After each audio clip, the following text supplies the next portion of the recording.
Hello guys, मैं आप लोग के लिए इसका लास्ट पार्ट लेकर आ गई हूँ, जिसके स्टार्टिंग में हमें सैंक्सी दिखाई जाती है जो अपने कंपटीशन की तैयारी कर रही होती है, मींस उसका प्रोजेक्ट बना रही होती है। और दूसरी तरफ जोशु दिखाया जाता है जो अपनी कंपनी बनाने के लिए जगह देख रहा होता है। कई जगहों को देख रहा होता है पर एक फाइनली उसे जगह पसंद भी आ जाती है और फिर उस जगह को सेट वगैरह करता है। जिस चीज की जरूरत होती है उस चीज को लेकर आता है और उसने अपने काम में न्यू लोगों को भी रखना होता है, तो वो इसीलिए इंटरव्यू भी लेता है। और सैंक्सी उसकी रूममेट दिखाई जाती जिन दोनों ने ही प्रोजेक्ट बना लिया था। अब इन दोनों के सबमिट करने की बारी आती है, दोनों एक साथ ही सबमिट करती हैं। सबमिट करने के बाद काफी खुश हो जाती हैं कि फाइनली हमने अपना काम कंप्लीट कर लिया, अब इनको बस रिजल्ट्स का वेट था। और दूसरी तरफ हमें जोशु दिखाया जाता है जो सांग्याना अपने एक दूसरे फ्रेंड के साथ होता है। इतने में जोशु का तीसरा फ्रेंड भी आ जाता है जो इतनी दूर से सब जोशु की वजह से आया था, क्योंकि जोशु को उससे हेल्प चाहिए थी। ये सभी दोस्त मस्तियाँ वगैरह कर रहे होते हैं, बातें वगैरह कर रहे होते हैं और जोशु सांग्यान से कहता है कि मैं तुम्हारे पेरेंट्स से मिलना चाहता हूँ। तो सांग्यान कहता है कि सच में? तो वो कहता है कि हाँ, मैंने सोच लिया है, मैं उनसे जाके सैंक्सी के बारे में बात करूंगा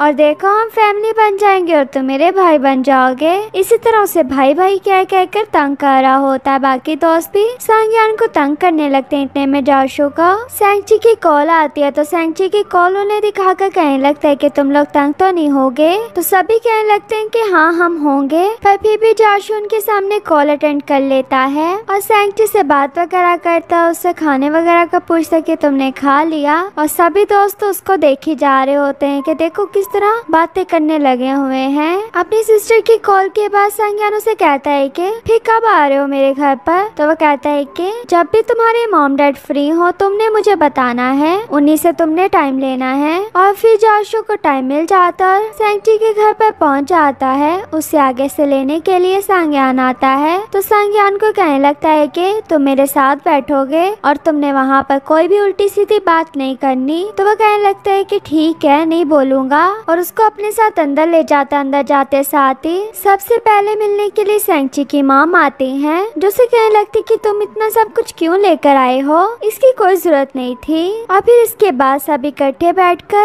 खाना खाने लगते हैं, जिसमें जोशु को समझ नहीं आ रहा था कि बात कैसे करूं, और फिर वहाँ से वॉशरूम का कहकर चला जाता है। और खाने के बाद सब इकट्ठे बैठकर टी पी रहे होते हैं। वहाँ पर अब जोशु सैंक्सी के बारे में बात कर लेता, कहने लगता है कि आपने पहले मुझसे एक बात की थी पर मुझे उस बात का मतलब समझ आ गया है, मैं इसीलिए यहाँ पर आकर अपना काम करने लगा हूँ और मैं सैंक्सी के साथ सच में सीरियस हूँ। मैं उसको कभी भी धोखा नहीं दूंगा, बल्कि ये सब मैं उसके और अपने फ्यूचर के लिए कर रहा हूँ। अब इतनी बातें सुनने के बाद सैंक्सी के डैड कहने लगते हैं कि जो पहले मैंने तुम्हें बात कही थी वो हमारी वजह से नहीं, बल्कि मैंने ये बात सैंक्सी के लिए की थी ताकि उसको आगे जाके किसी भी तरह की कोई भी मुसीबत ना देखनी पड़े। तो जोशु कहने लगता है कि मैं समझ गया हूँ। और फिर जोशु स्टार्टिंग से लेकर सैंक्सी के साथ हद गुजारी हुई मेमोरी को याद कर रहा होता है और उसी को याद करते हुए उसके मॉम डैड से कह रहा होता है कि उसने हमेशा मेरा साथ दिया है, कभी भी मुझे नहीं छोड़ा, बल्कि वो छोटी थी उसने बड़ा बनकर दिखाया है। और इसी के बाद इन दोनों के रिलेशन के लिए सैंक्सी के मॉम डैड तो उसे हाँ कर देते हैं। तो जोशु कहने लगता है कि आज पता लगा है कि इतने अच्छे मॉम डैड होना लाइफ में कितना जरूरी है। तो साथ में बैठा सांग्यान कहने लगता है कि तुम्हें मैं नहीं नजर आ रहा, तुम्हें इतना अच्छा भाई भी तो मिला है। तो जोशु उसकी बात पर हंसने लगता। फिर दोनों घर से कूड़ा उठाकर बाई फेंकने के लिए जा रहे होते हैं। सांग्यान उसे बातें सुना रहा होता है। उन्हीं बातों में जोशु से कहता है कि थैंक्स, तुमने मेरा बहुत साथ दिया है। फिर आगे जाके जोशु को याद आता है कि इसी रास्ते से हम इसी तरह कूड़ा उठाए हुए जा रहे थे और पहली बार मैंने तब सैंक्सी को देखा था। और हमें एक पुरानी बात भी उनकी दिखाई जाती है, जब दोनों एक साथ इसी रास्ते से जा रहे होते हैं तो जोशु उसकी बहन के बारे में बात कर रहा होता है। कहता है कि तुम्हारी बहन ने पेरेंट्स मीटिंग के लिए मुझे कहा है। और वो वाला टाइम भी दिखाया जाता है जब सैंक्सी ने छोटे होते जोशु को कहा था, पर जोशु ने उसे प्रॉमिस भी कर लिया था, इसीलिए उसके भाई को कह रहा था कि तुम चले जाना ना, मैंने उससे प्रॉमिस कर लिया है। तो वो कहता है कि इसीलिए वो मेरी इतनी खिदमतें कर रही थी। तो जोशु कहने लगता है कि तुम जाओगे ना उसकी पेरेंट्स मीटिंग में। तो वो कहने लगता है कि मैं तो नहीं जाऊंगा। पर जोशु कहते हैं कि मैंने तो उससे प्रॉमिस कर लिया था। पर संज्ञान कहने लगता है कि तुमने प्रॉमिस किया इसलिए तुम ही जाओ, ऐसे कामों में मुझसे नहीं जाया जाता। इसी बात पर दोनों हंसते हुए जा रहे होते हैं। और फिर जोशु घर वापस आने के बाद काफी खुश होता है और सेंगची को वीडियो कॉल भी करता है। सेंगची उससे बात कर रही होती है। जोशु उसको उसकी और अपनी पिक दिखाने लगता है जो एक साथ होते हैं ग्रेजुएशन के टाइम वाली। सेंगची उसके फेस को देखकर कहने लगती है कि तुम आज काफी खुश हो, क्या हुआ? तो वो कहने लगते है कि हाँ खुश तो हूँ मैं। तो फिर वो पूछने लगती है कि अच्छा बताओ किस बात पर खुश हो? तो वो उसे कहने लगता है कि आज मैं तुम्हारे पेरेंट्स से जाकर मिला था। तो सेंगची कहने लगती है कि उन्होंने हमारे अगेंस्ट कोई भी बात नहीं की। तो जोशु कहने लगता है कि तुम कितनी स्मार्ट हो। और फिर सेंगची पेरेंट्स वाली बात को छोड़कर उससे पूछने लगती है कि क्या तुम इस मंथ के लास्ट में फ्री हो? तो वो कहते हैं कि क्यों? तो वो उसे बताती है कि मैंने फर्स्ट प्राइज विन किया है और उसका प्राइज हमें मंथ के लास्ट में मिलेगा।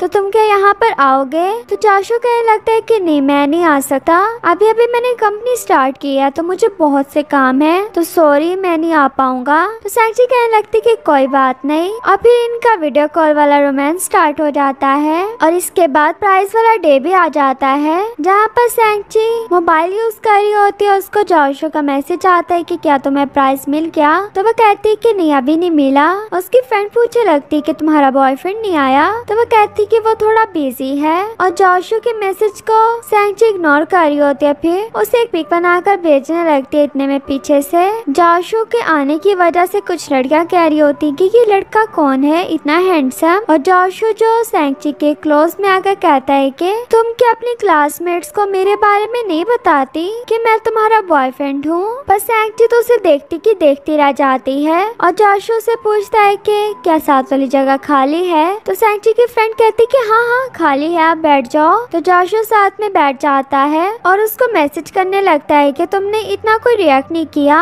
तुम क्या मेरे आने से खुश नहीं हो? क्या तुमने मुझे मिस नहीं किया? तो सेंगची कहती है कि तुम यहाँ पर क्यों आए, तुमने तो नहीं आना था। वो कहता है कि मैं तुम्हारे लिए यहाँ पर आया हूँ। तो वो पूछते है कि किस टाइम पर आए? तो वो बताता है कि सुबह की फ्लाइट से। तो इनकी छोटी छोटी बातें चल ही रही होती हैं तो साथ वाली फ्रेंड भी ग्रुप में मैसेज कर देती है कि क्या मैं यहाँ पर क्या लेने आई हूँ? तो सेंगची उसके मैसेज के बाद उसकी तरफ देख के स्माइल करने लगती है। फिर जोशु को कहती है कि क्या हम पीछे जाकर बैठ जाएं? जोशु कहते हैं कि हाँ ठीक है। और फिर जोशु के साथ जाते हुए अपने फ्रेंड को बाय करके चली जाती है कि सॉरी मैंने तुम्हें तंग किया। दोनों जब पीछे आकर बैठ जाते हैं तो दोनों को बात तो आ नहीं रही होती पर दोनों एक दूसरे की तरफ देखने लगते हैं। इसी देखने में सेंगची से कहने लगते है कि तुम इसीलिए आज इतना तैयार होकर आए हो? तो वह कहता है कि हाँ, क्यों अच्छा नहीं लग रहा? और फिर अपनी टाई के बारे में कहने लगता है कि काफी टाइट लग रही है। ये सुनकर सेंगची उसकी टाइट ठीक करने के लिए जाती है पर जोशु ने तो उसे अपने पास किस करने के लिए बुलाया था। अब इस किस के बाद तो सेंगची दूसरी तरफ देखने लगती कि कोई हमें देखता नहीं रहा था। अभी जोशु को कुछ बोलने ही लगता है तो जोशु कहने लगता है कि अगर तुम्हें किसी करनी थी तो इस तरह बहाने लगाने की क्या जरूरत थी, वैसे कह देती। अब सेंगची कहने लगती कि क्या मतलब मैंने? और फिर उसकी तरफ देखकर हंसने लगती है कि चलो ठीक है मान लिया। फिर जोशु कहने लगता है कि असल में मैं तुम्हें मिस कर रहा था, इतने टाइम बाद तो तुम्हें देखा है। तो सेंगची आगे से मिस यू टू नहीं बल्कि हाँ कह देती है। तो जोशु कहने लगता है कि क्या मतलब? तो वो कहती है कि हाँ मैंने भी तुम्हें मिस किया। और फिर जब जोशु से देखने लगता है तो सेंगची स्माइल करने लगती है। और इतने में जोशु को बैक स्टेज भी बुलाया जा रहा होता है क्योंकि जोशु ही इस प्रोजेक्ट को रिप्रेजेंट कर रहा था और साथ ही साथ उसने फर्स्ट प्राइज भी देना था। तो सेंगची उसके बाल वगैरह सेट करके उसे भेज देती है। और फिर जब जोशु को स्टेज पर बुलाया जाता है तो सेंगची उसकी वीडियो बनाने लगती है पर उसको किसी भी साइड से जोशु ठीक से नजर नहीं आ रहा होता। तो जोशु भी अपना माइक आगे ले आता है और फिर बाकी सबसे सॉरी करने लगता, कहता है कि मेरी गर्लफ्रेंड को ठीक से एंगल नहीं मिल रहा था तो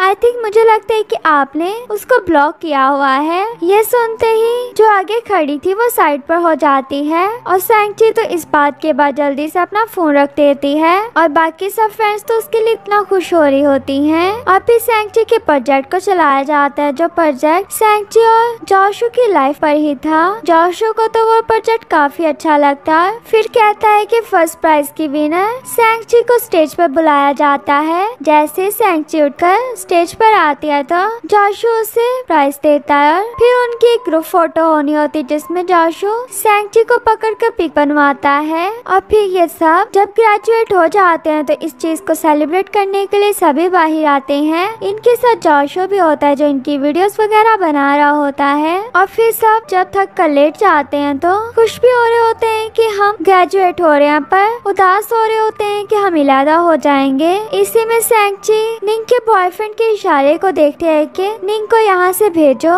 तो सैंगची भी कहती कि निंग तुम्हारा मेकअप नहीं ठीक, मेकअप को ठीक करके आओ, देखो हमने पिक्स भी तो बनानी है। तो वो ये बात सुनते साथ ही अपने फ्रेंड के साथ वहाँ से मेकअप ठीक करने के लिए चली जाती है। बाकी फ्रेंड्स भी इस प्लान में शामिल थी। उसके जाने के बाद सभी उसके बॉयफ्रेंड के साथ मिलकर उसके लव कन्फेस की तैयारी वगैरह करने लगते हैं, उसके लिए हार्ट बनाते हैं। और फिर निंग की भी आंखें बंद करके उसे लेकर आया जा रहा होता है। सैंगची उसे जैसे पकड़कर अंदर लेकर आती है तो आंखों के आगे से हाथ हटाने पर निंग सैंगची के लिए इतना खुश हो रही होती है क्योंकि ये सब निंग के लिए नहीं था बल्कि सैंगची के लिए था। इतने में पीछे से जोशु भी आ जाता है फ्लावर लेकर। और जैसे सैंगची जोशु को देखती है तो दूसरी तरफ से देखते कि उसके मॉम डैड और सांग्यान भी वहाँ पर आ गए हैं। उसके मॉम डैड तो उसे देखकर काफी खुश हो रहे होते हैं। और फिर जोशु भी उसे कहने लगता है कि मेरी लाइफ में तुम्हारे आने के बाद मुझे पता लगा है कि मैं भी अच्छा इंसान हूँ, मुझे भी कोई प्यार कर सकता है। ये कहते हुए जोशु रोने लगता है तो सैंगची उसके आंसू साफ करने लगती है। और फिर जोशु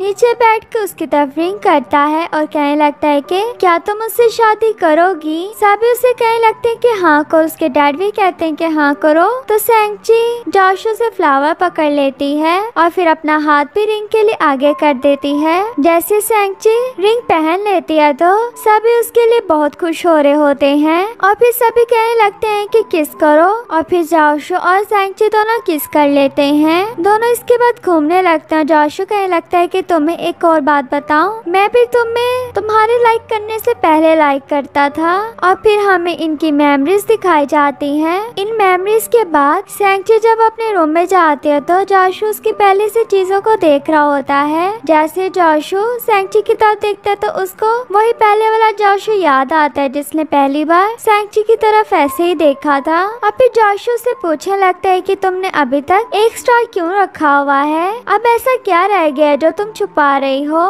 तो सैंगची उसके पास आते हुए कहने लगती है कि तुम क्या देखना चाहते हो। तो वो उस स्टार को खुद खोल के दिखाती है। और इसी के बाद सैंगची जोशु को किस कर लेती है। और यहीं पर हमारे इस क्यूट से ड्रामे की हैप्पी एंडिंग हो जाती है। ड्रामे के बारे में जरूर बताना कि आप लोगों को ये कैसा लगा और इसकी एंडिंग कैसी लगी। और हाँ, मुझे इंस्टा पे फॉलो करना, यहाँ पर तो सब्सक्राइब कर ही रहे हो तो इंस्टा पे भी फॉलो कर लेना। और हम मिलेंगे एक न्यू ड्रामा में।